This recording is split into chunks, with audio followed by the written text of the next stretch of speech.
জানিয়ে দিব এই মুহূর্তে আমাদের হাতে এসেছে গুরুত্বপূর্ণ আপডেট আন্তর্জাতিক সংবাদের শিরোনাম। শুরুতেই থাকছে পরমাণু কর্মসূচিতে আন্তর্জাতিক নিষেধাজ্ঞা মানবে না ইরান।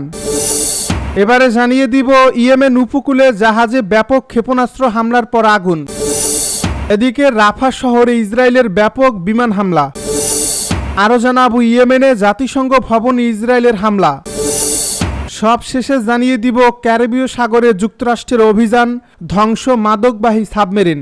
এতক্ষণ শুনছিলেন হাতে থাকা আপডেট সংবাদের শিরোনাম, এবারে বিস্তারিত। তবে তার আগে অনুরোধ রইল ভিডিওটিতে একটি লাইক এবং কমেন্ট করে জানিয়ে দিন ভিডিও সম্পর্কে আপনার মূল্যবান মতামত। আরও জানিয়ে দিন ভিডিওটি কোথা থেকে দেখছেন বা কোন জেলা থেকে দেখছেন।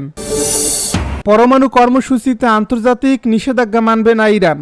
পরমাণু কর্মসূচিতে কোনো আন্তর্জাতিক নিষেধাজ্ঞা মানবে না বলে ঘোষণা দিয়েছে ইরান।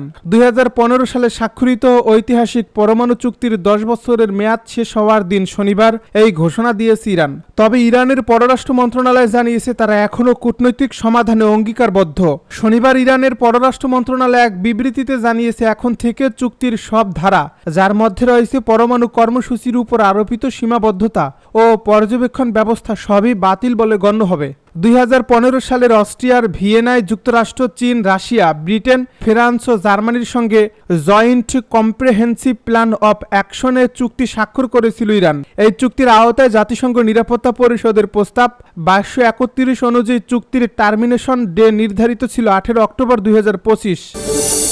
ইয়েমেন উপকূলে জাহাজে ব্যাপক ক্ষেপণাস্ত্র হামলার পর অগ্নিসংযোগ। ইয়েমেনের উপকূলের কাছে অ্যাডেন উপসাগরে একটি জাহাজে ক্ষেপণাস্ত্র হামলার পর ভয়াবহ আগুন ধরে গেছে বলে জানিয়েছে যুক্তরাজ্যের সামরিক বাহিনী। শনিবার এই ঘটনাটি ঘটেছে এমন সময় যখন ইয়েমেনের হুতি বিদ্রোহীরা লোহিত সাগর পথে জাহাজে হামলা চালিয়ে যাচ্ছে ইসরায়েলের গাজায় পরিচালিত যুদ্ধের প্রতিবাদে ফিলিস্তিনিদের প্রতি সংহতি জানিয়ে। হুতি গোষ্ঠী এখন পর্যন্ত এই হামলার দায় স্বীকার করেনি, যদিও সাধারণত তারা ঘটনার কয়েক ঘন্টা বা এমনকি কয়েকদিন পর দাবি জানায়। ব্রিটিশ সেনাবাহিনীর United kingdom maritime trade operations কেন্দ্র এক সতর্ক বার্তায় জানিয়েছে এই ঘটনাটি অ্যাডেন থেকে প্রায় 210 কিলোমিটার পূর্বে ঘটছে।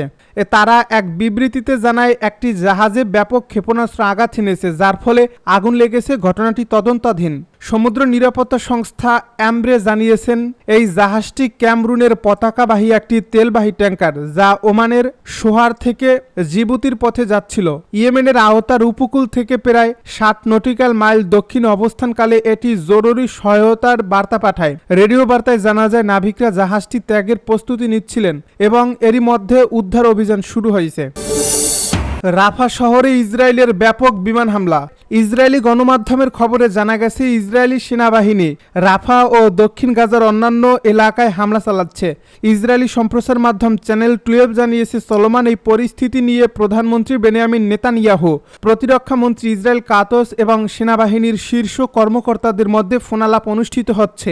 ইসরায়েলের সরকারি সম্প্রচার মাধ্যম জানায় হামাস সদস্যদের সঙ্গে গোলাগুলির আদান প্রদান এর পরেই এই বিমান হামলা চালানো হয়েছে। এদিকে যুদ্ধবিরতি চুক্তি কার্যকর হওয়ার পরও গাজায় ইসরায়েলি হামলায় এখন পর্যন্ত অন্তত 28 জন ফিলিস্তিনি নিহত হয়েছে। যুদ্ধবিরতির পর গাজা সিটির জেইতুন এলাকায় গতকাল শনিবার সবচেয়ে ভয়াবহ হামলা চালায় ইসরায়েলি বাহিনী। এতে একই পরিবারের 11 জন সদস্য নিহত হয়। ইসরায়েলি সেনাবাহিনী দাবি করেছে ওই পরিবারের গাড়িটি তাদের নিয়ন্ত্রণাধীন এলাকায় প্রবেশ করেছিল। ইয়েমেনে জাতিসংঘ ভবনে ব্যাপক হামলা। ইয়েমেনে জাতিসংঘের একটি ভবনে শনিবার হুতি বিদ্রোহীরা হামলা চালিয়েছে, তবে জাতিসংঘ জানিয়েছে সব কর্মী নিরাপদে আছেন। জাতিসংঘের ইয়েমেন আবাসিক সমন্বয়কারী মুখপাত্র জিন আলম এএফপিকে জানান সানায় অবস্থিত জাতিসংঘ কম্পাউন্ডে আনসার আল্লাহর নিরাপত্তা সদস্যরা অবৈধভাবে প্রবেশ করেছে। সেখানে বর্তমানে 15 জন আন্তর্জাতিক কর্মী রয়েছেন। তিনি বলেন সর্বশেষ তথ্য অনুযায়ী সবাই নিরাপদে আছেন এবং পরিবারের সঙ্গে যোগাযোগ করেছেন। আলম আরও জানান জাতিসংঘ প্রয়োজনীয় সব ব্যবস্থা নিচ্ছে। এর আগে গত 31 আগস্ট বিদ্রোহীরা সানায় জাতিসংঘ কার্যালয়ে হামলা চালিয়ে 11 জনেরও বেশি কর্মীকে আটক করে। হুতি কর্মকর্তারা দাবি করেন ওই কর্মীদের যুক্তরাষ্ট্র ও ইসরায়েলের হয়ে গুপ্তচর বৃত্তির অভিযোগে আটক করা হয়েছে। ক্যারিবীয় সাগরে যুক্তরাষ্ট্রের অভিযান, ধ্বংস মাদকবাহী সাবমেরিন। ক্যারিবীয় সাগরে একটি মাদকবাহী সাবমেরিন ধ্বংস করে দিয়েছে যুক্তরাষ্ট্র। সাবমেরিনটি যুক্তরাষ্ট্রের উপকূলের দিকে অগ্রসর হচ্ছিল, এমনটাই জানিয়েছেন মার্কিন প্রেসিডেন্ট ডোনাল্ড ট্রাম্প। এদিকে মার্কিন হামলায় 2 জন নিহত হয়েছেন, এছাড়া আরও 2 জন বেঁচে গেছেন। বেঁচে যাওয়া ওই 2 জনকে তাদের নিজ দেশে ফেরত পাঠাবে যুক্তরাষ্ট্র। রোববার এক প্রতিবেদন এই তথ্য জানিয়েছে সংবাদ মাধ্যম টিআরটি ওয়ার্ল্ড। ডোনাল্ড ট্রাম্প জানিয়েছেন যুক্তরাষ্ট্রের বাহিনী একটি মাদকবাহী সাবমেরিন ধ্বংস করেছে। এই সাবমেরিনটি মাদক চোরাচালান পথ ধরে যুক্তরাষ্ট্রের দিকে আসছিল। শনিবার সোশ্যাল মিডিয়া প্ল্যাটফর্ম ট্রুথ সোশ্যালে মার্কিন রিপাবলিকান এই প্রেসিডেন্ট লিখেছেন, আমার জন্য এটা এক বিরাট সম্মান।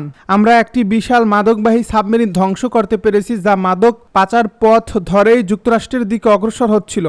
তিনি জানান, মার্কিন গোয়েন্দা সংস্থাগুলো নিশ্চিত করেছে যে এই সাবমেরিনটিতে মূলত ফেন্টানিল সহ বিপুল পরিমাণে অবৈধ মাদক ছিল। ডোনাল্ড ট্রাম্প বলেন, এই নৌযানটিতে 4 জন নার্কো টেররিস্ট ছিলেন, তাদের মধ্যে 2 জন নিহত হয়েছেন। তিনি আরও জানান, এই অভিযানে যুক্ত কোনো মার্কিন বাহিনীর ক্ষতি বা কোনো সেনা আহত হয়নি। ডোনাল্ড ট্রাম্প দাবি করেন, আমি যদি এই সাবমেরিনকে উপকূলে পৌঁছাতে দিতাম তাহলে অন্তত 25,000 আমেরিকান মারা যেতেন।